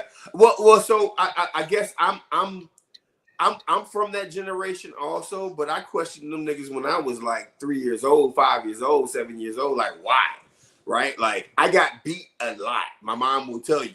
I got beat a whole hell of a lot because the word why. Why? Yeah. Why Yeah, I mean, are we? it's a powerful word that we should always use, and I think I know back in the day it would get people killed that look like us. So I hear what they were trying to do. They were trying to protect us. I tell people all the time, a lot of trauma that's passed on. Like if you notice in Southern black women, like there are a lot of times like there's a lot of vitriol between each other. But I tell people all the time, like a lot of those sisters was raised by sisters who was raised by people who were just coming out of the generation of slavery, that you could not tell other black women, you couldn't tell your daughters how beautiful they were because some white man might take a liking to them and do something dirty to them. You understand what I'm saying? You Yes, couldn't right. have your sons knowing how strong and how upright they look because uppity black men could get him being killed. You But know what does I'm that saying? mean? But does that mean that we have to be political 304s? No, Like, no, and no, that's what. Like, listen to what I'm saying, bro. Like, not at I'm all. like what I'm saying is this right here, man. Our freedom does not lie in the culture of blackness within the Democratic Party as it stands right now. Our freedom doesn't. America doesn't have an apparatus that can hold black freedom, Hold on, pause. including the Democratic Party.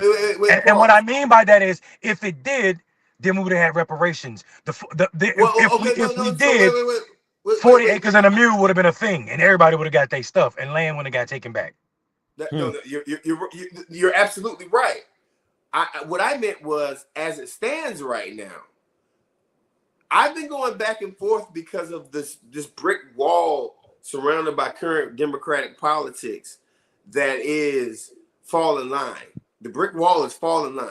That's the brick wall, and no change. Right? Shout out to brother David Hall. Hey man, they didn't give it to you. We had our conversation about this a couple of weeks ago. Brother David, you decided to go ahead and say, I'm gonna go ahead and just get mine a different way and make change a different way, and you stepped out of it. Guess what? You seen some things, and you're an insider, so you know some things that us three don't even know. Right? It is what it is. I cannot untie myself or tie myself to it, so I have to float around it and pick at it. Because listen, look, maybe my ancestors were Democrats, but also my ancestors were Muslims, and Christianity turned them into Christians. Enslavement in America turned them into Christians. There's a lot of things about my past that I can think about, and where I'm getting at with the Democratic Party is very simple. We have three options that are not happening right now. We stay, we leave, or we change it within. And right now, the people who are in power, who are considered the powerful folks who are black, they want to keep the status quo. There's no new generation of black people with new ideas, so the Democratic Party can be a place where we can actually implement changes. Like, let's put reparations on the platform nationally. Rocket, Bush, Cory Bush, Bowman, 2 of them down, 1 Horsford. left. I mean, they ain't down. I mean, like, they're just not elected anymore, but they still powerful. They got podcasts. What I'm saying is out of a place of power, bro. Like, we have to stop playing with it. And I'm not saying you playing. I hear what you're saying. Yeah, we can't. We got to be honest about like where the Democratic Party, how they function when it comes to our community. We are black people to the Democrats are accessories. We are a belt. We are a purse. We are earrings. But guess what? We always make the whole outfit. So go ahead. Go ahead, Ben. I was gonna say it ain't, you know, when you really just do the logic of it, the functioning logic underneath it, it's not a whole lot different than black dictators across Africa. You know what I mean? It's like and I say this in context of the Democratic Party because my first instinct is you got so many black people running in the infrastructure of the Democratic Party, and why aren't they stopping it, or why aren't they like finessing? And not that all of them ain't trying. Like, I can't, nothing I say or we say is categorical, right? But just the trajectory over the years and the average results that we don't get, I'm feeling like, you know, what we always called them was true. I used to get so mad and irritated with Bruce Dixon and Glenn Ford over there at the Black Agenda Report. Yeah. Because back when Obama was elected, they didn't give that man a day moment's rest. And I'm like, well, y'all just let the man, give him a chance. And now, you know, that's when I first started hearing the Black Miss Leadership class. And God bless them. I think both of them have passed away since. But man, those brothers were on it. Playing with God's people, boy. They were on it from the beginning, bro. Black Miss Leadership class, you will find them everywhere, even inside of the only party out of the two-party system that is even remotely not. I mean, how do you even describe the Democratic Party? Like, you can't say they're progressive, but they've done some progressive things. And they're not even the Klan. that party, the best description for the party is they're not the Klan. Go ahead. Like the best description I can give you about our party is not the Klan. That's all I can say. You know what I'm saying? Like, it's not the Klan. I ain't going to an openly Klan rally like the Republican Party. Here's what I would say, and this is not to rehash the David Hogg thing, but I do want to say this. I think we got to stop making trauma activists. And what I mean by that is this guy had nothing to say about nothing until he survived. And that's something we should also recognize. He was 16 though, also. Come on, man. He was what? He was only 16. What do you got to say for that? No, I hear you. Right. But I know some black 16-year-olds that didn't get that's why I said he did. Right. You know what I'm saying? Because like when they start doing that when they start taking all the kids that survived gun violence around the country, they wouldn't let the black kids from Chicago be in the front. They put the white people, Dave Hoggs, in the front. You understand what I'm saying? So they built this platform for this young man. They didn't do that for the kids in Chicago. The kids out of Petey Green, the kids out of 100 blocks. You know what I'm saying? So I think so when they pick and choose these trauma activists, like we saw that sometimes and God, we love these women, the sisters whose sons were murdered, like Trayvon Martin mom, and some of these guys, like they would say some of the things that were like, whoa, this anti-our work. We got a congresswoman out of it. You know what I'm saying? We got a Macbeth who sometimes show up too passive for my liking because she's scared of Israel. Oh, but God, but she's a trauma. Like, this is what I mean by these trauma activists that become famous. This is what my problem with personality is. This is why we need to move away from personality. This is why I'm trying to kill all. Yeah, I'm not letting them have anything. Not at all. Hell no. Every time I hear that, I ain't letting up. I actually like that about my. But in defense of the fairness doctrine that Marcus was talking about, I ain't letting up on Kenyatta either. I didn't give him his second warning on Twitter at him on Twitter. Like, because the next warning is the last warning. After that, I'm gonna start releasing some shit I know, because I know some shit. So it's just that way. Hey man, we can get the views up real quick if you just go ahead and. I gotta give the third warning. I'm a firm believer that you don't go straight to turn shit down if you ain't started the protest. You Hey gotta Ben, protest first. I gotta hear you. Ben Mondale, I know we've been on for a little while. I got one last top 5 for you guys. Check, hey Ben, check your check the StreamYard inbox. I'm already ready for Doc. Yeah. Okay. Let it ride. I want to get y'all thoughts on this. And then we gotta go out because it's getting late. Yeah. Old man like You in me the gotta get street. some rest. Yeah, old man like me gotta get some rest. Let's break down the top 5 rapper Hooper crossovers of all time. What? Not just who spit bars. Not just who dropped dimes. We talking legends who did And both. horrible. Don't Let's say run it from 5 to 1. Number 5, Damian Lillard, aka Dame Dollo, one of the coldest Okay. in the league and one of the realest on the mic. Okay. Bars like, "You chasing cash, I'm chasing legacy." Dame's got albums, features, and a clutch gene. Number 4, J. Cole. Forest Hills Drive went multi-platinum. But did you know he played pro ball in Rwanda? Yes. He trained for years, suited up, and scored in real games. Basketball wasn't just a metaphor for him. Number 3, Shaq Diesel. He went Nope. platinum in real life, dropped tracks What are with we doing Big Man, here? and spit iconic lines like, "I'm not a role model, I'm a real model." Dominated the paint. Dominated the mic. Big fact. Number 2, Master P, founder of No Limit. 75 million records sold.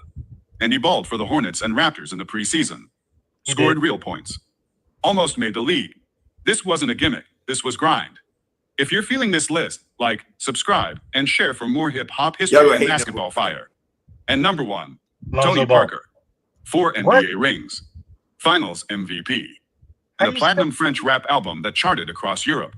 He really Five. rapped. He Five. really won. A global legend, no debate. Honorable Mark. mentions, real quick. Some honorable mentions who almost made the cut. Iman Shumpert, a lyrical and clutch. Chris Brown, a bucket in celeb games. 2 Chainz, real D1 Hooper. G Herbo, serious pickup game talent. Romeo Miller, hoops, hits, and hustle. Let's break down the top 5 rapper Hooper crossovers of all time. All right. Before y'all say anything, I'm going to bed. That list you was are. Before y'all Oh, say anything, no. we gotta clear this out. So I did a rubric that gave rappers who turned into ballers a 60% score versus ballers who turned into rappers, because it's much easier to get your product out there as an NBA player who's Right. already making millions of dollars, right? So I gave the NBA players a 40% score on the rubric, and I did some math that I wanted to. Number 2, y'all don't know about Tony Parker, and it's quite obvious. Tony I Parker. don't care about the French rappers if you we. See? Parlez-vous comme ça. What's it called? What's it croissant? Kill them with the croissants. Hit them with the breadcrumbs. Canton des bleus. Canton Offlet des de la bleus. lune. It's me and my goons. Hey, y'all need to Kick go me at the listen to Tony Parker's Qui se music, pépé man. le peu. Parker went platinum. Parker went platinum, and he won championships. Shaq should have. Okay. I think Shaq probably should have been a little bit higher. I might have switched them out a little bit, but at the end of the day, Master P. So these niggas say Sacre Blue. Sacre bleu. Sacre bleu. Demain. Hey, listen. Hey, thanks everyone. What's the for watching. political term for nonchalant? Laissez. Faisez le faire. So what is it? What Laissez is it? faire. Yeah, laissez-faire. Laissez-faire. Hey, listen. We gonna get out of here. No, man. I think I we gotta go gonna- wash some dishes, man. Listen, thank you for watching another episode of Clickbaity Political Thirst Trap. We were rocking with y'all for about two hours almost tonight. So y'all owe us a like, subscribe, and share for doing all this work with y'all. Thanks for watching my personal top 5 list. Mondale, heal yourself. Ben Dixon, y'all need to go and watch this brother's Wednesday night Bible studies and his brother's Sunday church services. If y'all don't do that, y'all tripping, man. Even if you're not a Christian, the words that he says is powerful. With that being said, I'm Marcus Farrell Live. We are out. Peace, y'all. Sacre bleu. Le fêteux, the Trap squad, trap squad, trap squad, trap squad, trap squad, trap squad, trap squad, trap squad, trap squad, trap squad, trap squad, trap squad, trap squad, trap squad, trap squad, trap squad. Hey, clickbaity political. Yeah, thirst trap, trap squad, squirrel squad. Our mission is critical to speak the truth to the masses. Yeah. We here for the fight. We ain't started, but we here to finish it. Sick and tired of seeing the privilege. Take advantage of the weak and the innocent. So we let a voice be heard. Every single weeknight. Unapologetic. Black people, despite this white supremacist system that we live through on a daily, we still throwing up those acorns cause we represent clickbaity. Yeah. Trap squad, trap squad, trap squad. Let me hear ya. Trap squad, trap squad. Throw those squirrels up if you with it. Trap squad, trap squad. Yeah, I see you, yeah, I see you. Trap squad, trap squad. Trap squad, thirst trap. Trap squad, trap squad. Trap squad. Let me hear ya. Trap squad, trap squad. Throw those squirrels up if you